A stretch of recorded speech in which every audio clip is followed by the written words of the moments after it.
Well, hello, writers. Welcome to episode number 349 of How Do You Write?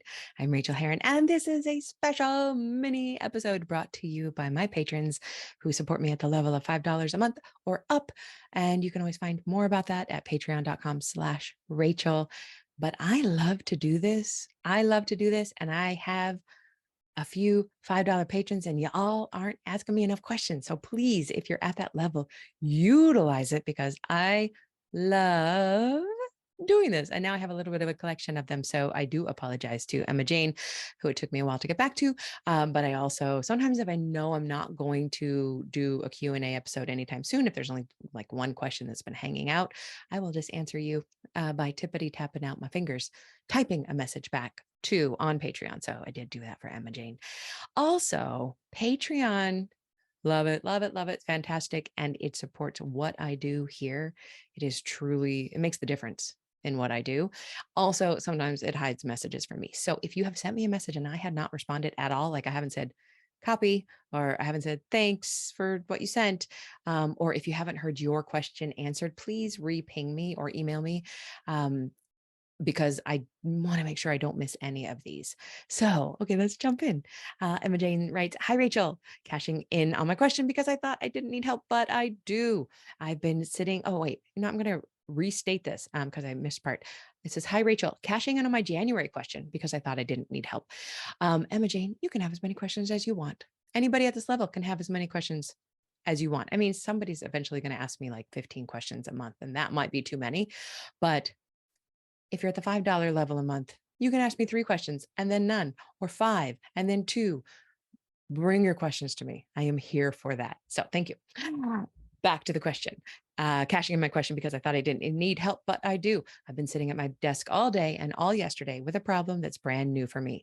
Usually I have several ideas churning over in my head, but there's always one that's ready to go and the rest are happy to just float about while they're still forming.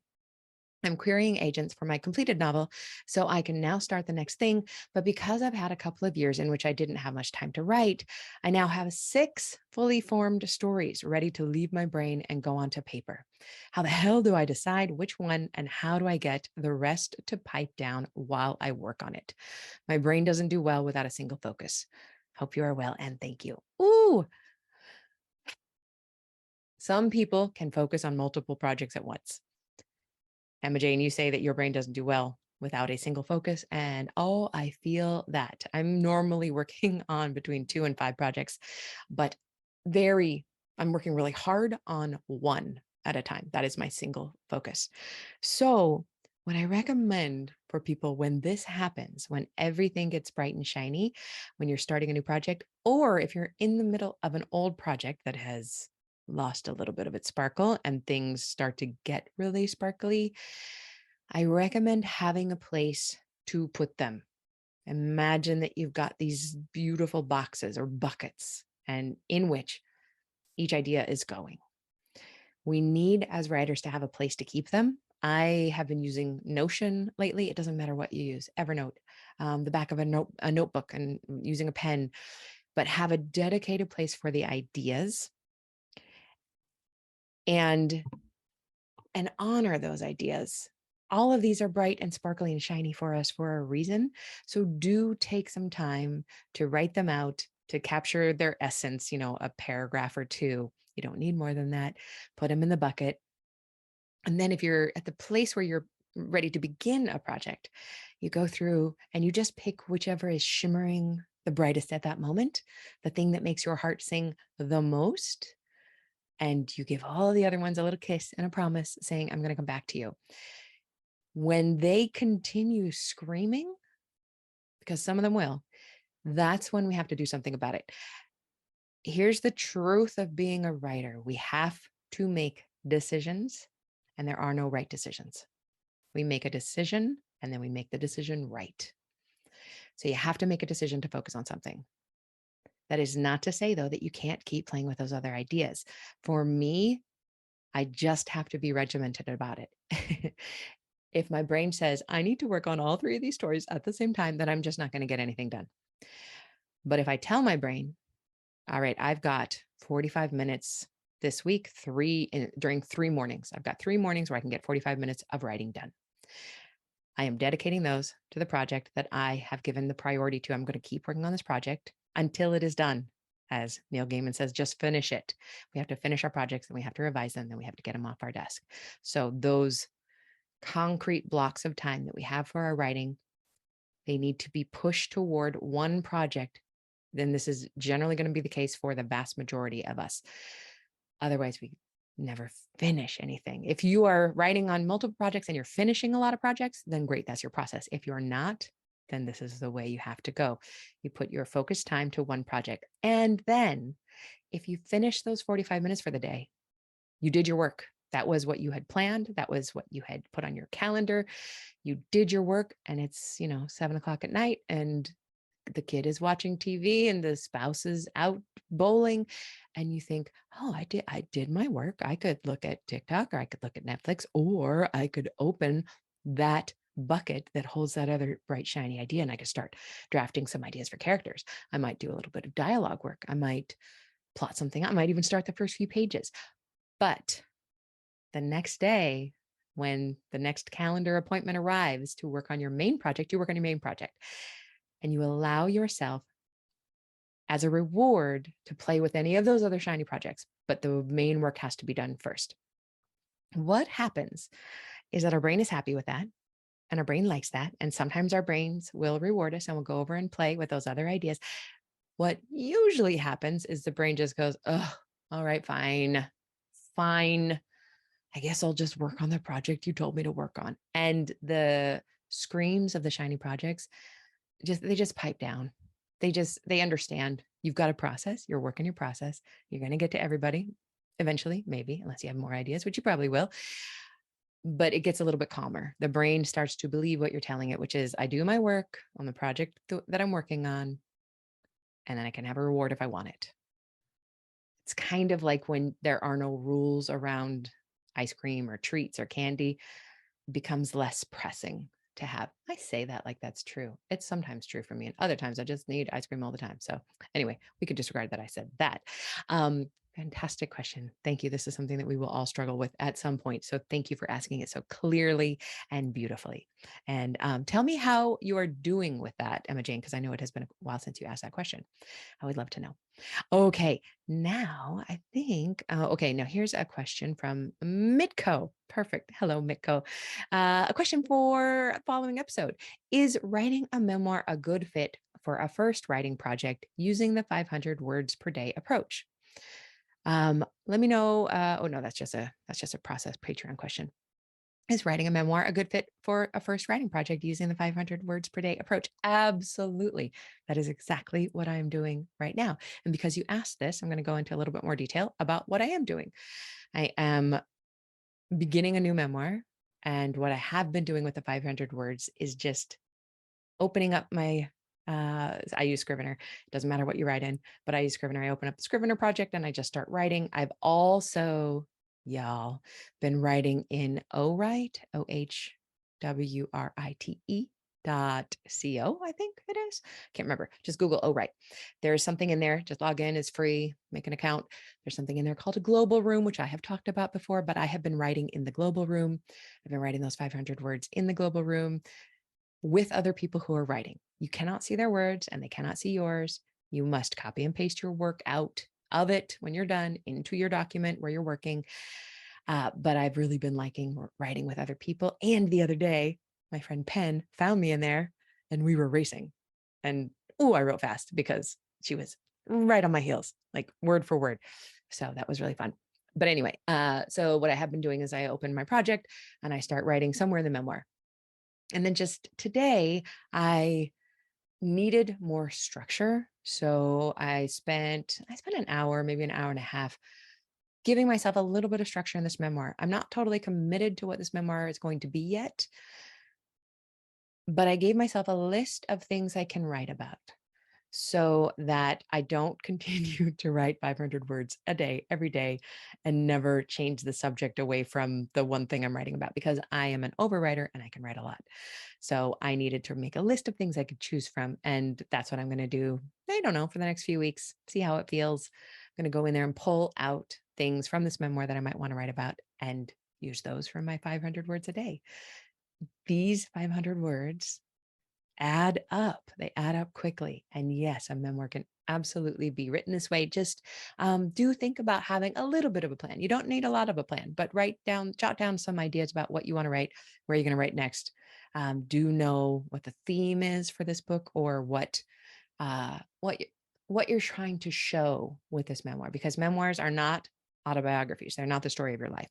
A memoir is the story of part of your life, showing either a theme that has proven true in your life using moments that proved that theme, or it is a slice of time, like the 15 years you spent preparing for climbing Mount Kilimanjaro and then doing it. So have an idea of what that is, and then just play. Just write those 500 words. They don't have to be good. They should be bad. They should be terrible. That's how we get first drafts done. So yes, absolutely. Let me know how that feels to do. Okay. And then we've got Linda Moore coming in. Linda Moore is a new $5 patron, and she knows where it's at. She's got a bunch of questions. So let's just knock them out here. These are fantastic questions. All right. Linda says, reading Fast Draft Your Memoir has inspired me to fast draft my memoir about life living aboard my sailboat, almost 15 years now. With Fast Draft Your Memoir as my guide, I wrote 57,392 words and 35 hours, woohoo, toward the theme of It's All Living. I'm inspired by the quote by Richard Branson, quote, I don't think of work as work and play as play. It's all living, end quote. I love that. Great title. I also blogged twice a month for 10 years of our cruising life, so I have many thousands more words. But the intent then wasn't to write a book. I am trying to write the story behind the story, what I blogged versus what I was feeling, as in the joys and disappointments of a life so many they think they want to emulate. It's not all below deck stuff as seen on dramatic television shows. You give up a lot to live this life, but you also gain and grow a lot. I have all these words, and now, ugh, I feel like I'm swimming in alphabet soup and don't know what to do next. Now I'm even questioning my theme. Is this normal? Throw me a life buoy. I believe I'm ready for revision because I'm at a loss for what to write next, and I've explored all my themes, such as courage, sadness, loneliness, marriage, friendships, etc. My questions are, before I jump into your questions, Linda, I just want to say, yes. You said, I believe I'm ready for revision because I'm at a loss for what to write next. And I believe you are ready for revision because you're at a loss for what to write next. That is often a big sign that you're ready for revision. So yes, let's jump into your questions.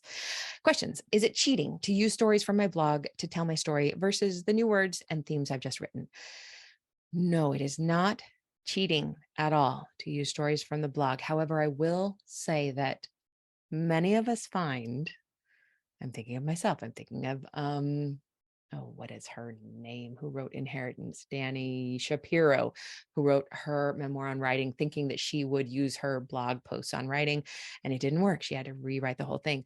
What a lot of us do is we pull blog posts and we think, I'll use this. Oh no, it's just not quite right. And we end up rewriting the stories anyway, but they are good fodder for finding what to put in your book. And hey, if they do get pulled out of the blog and put into the book, if they work that way, great. But I would say don't expect them to fit perfectly. There might be quite a bit of revision for those, but it's absolutely not cheating.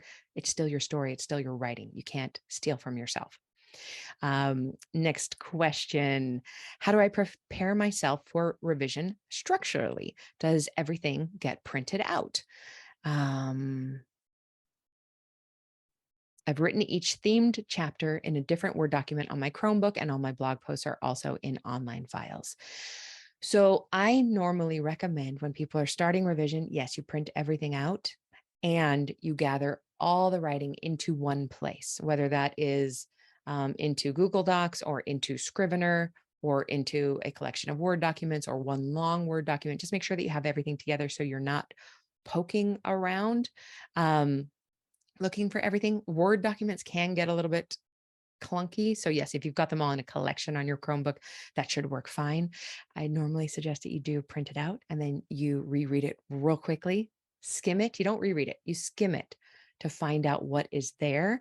I did an episode, I want to say, I'm going to figure out what episode that was. Hold on one sec. Yes, I'm going to recommend that you go back to episode number 108 of what I have written before on revision. And actually, I think that is from Fast Draft Your Memoir. So you may have already read that. But yes, we skim our books. We make a sentence outline of what is actually in the book. We make a bunch of Post-its with ideas, and then we start at the beginning and we start instilling the order that we think we can apply to the book right on top of the book. But the first thing to do and the big thing to do is to gather everything together into one place and print it out, sit down with it, skim it. Oh, it's going to be fun. You're also going to find a lot of things that say the same thing. That's okay. Be really gentle to yourself when you're starting revision. Look at everything. Allow yourself some time and some grace and lots of Post-its, asking yourself questions that you will answer as you move through the revision. Let's see. I accidentally copied and pasted a couple of questions in here. I've got that one. Is it cheating? If I use those stories, if I use those stories from my blog, how and when to incorporate them, and how do I know if I need to write more? You follow your gut on that one. And sometimes after we revise a book and we do our best, not sometimes, we will always, all of us need a developmental edit, whether we hire a developmental editor or whether we are working with an agent who then sells our book, and then the editor at that publishing house becomes our developmental editor.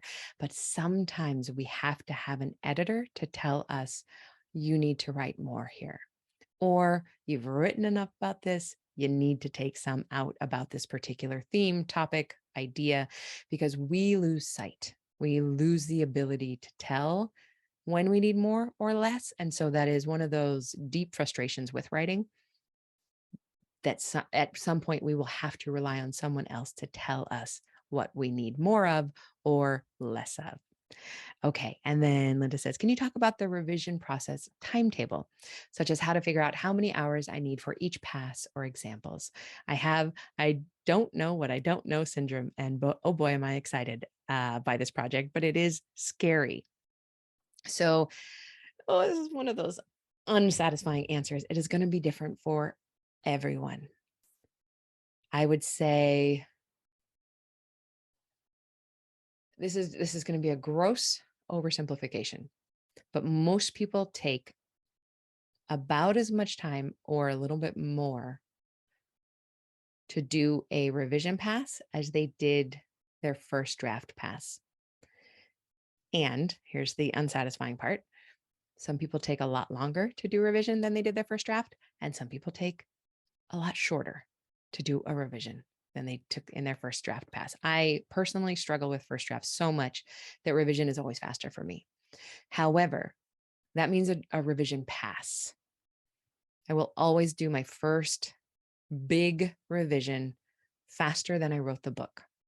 But because I write such sloppy books, because I am a discovery writer, I find out what I'm writing about as I go.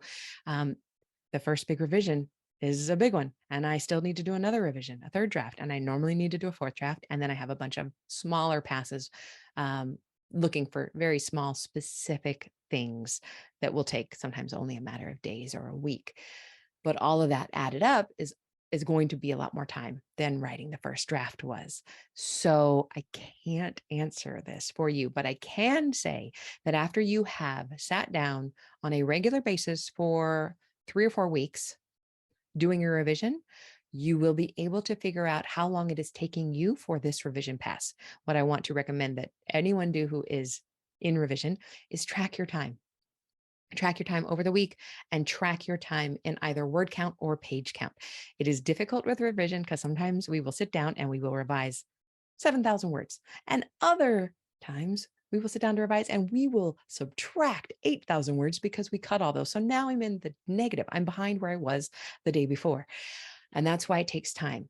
So keep track of time in the chair and either pages or words.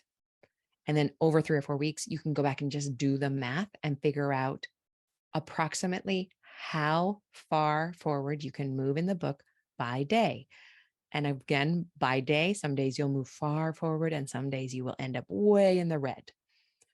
But there will be an average, and everybody has a different average. So after those 3 or 4 weeks, after you can make those calculations, you will have a really good handle on how long the rest of this revision pass will take you. The rest of this draft will take you. And then the next draft that you do on it is normally faster, almost always faster than the draft you did before. So I hope that that helps.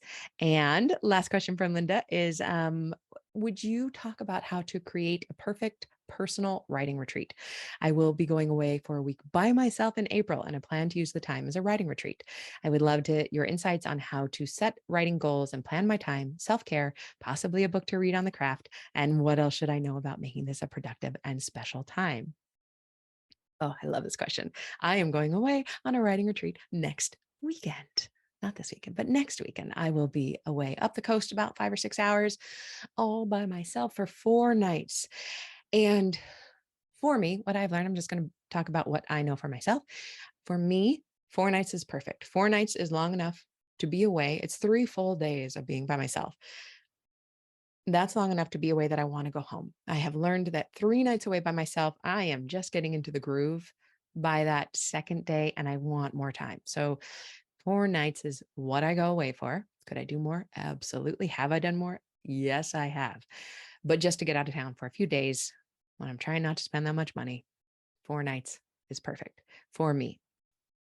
For me, there are 2 kinds of writing retreats. There are the working writing retreat, and there is the filling the well writing retreat.